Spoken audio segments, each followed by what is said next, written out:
I was a diplomat in the British Foreign Service. I joined in 1989, a year of Western triumph ideologically, a real belief that we had won the ideological battle over communism, and in a sense a belief that this model was permanent, that we'd attained the end of history. And although I don't think anybody believed that history was a full stop at that point, I think there was a sense that we had reached a kind of logical endpoint of the evolution of political and economic systems, that this was, in a sense, a perfect system. And abandoning that belief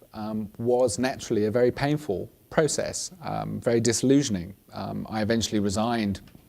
from the British Foreign Service in 2004 after giving then secret evidence to the first official inquiry into the use of intelligence on weapons of mass destruction in advance of the Iraq War.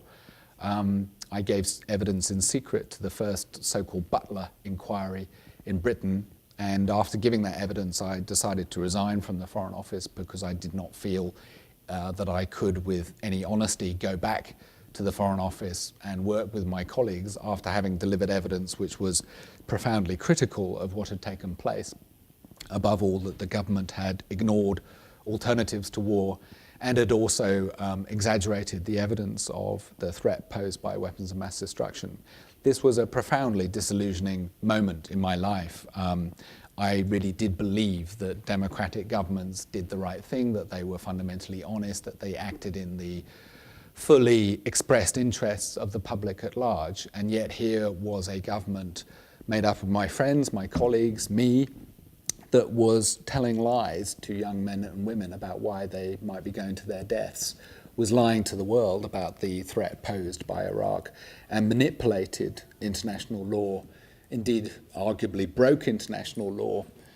in order to conduct this exercise, having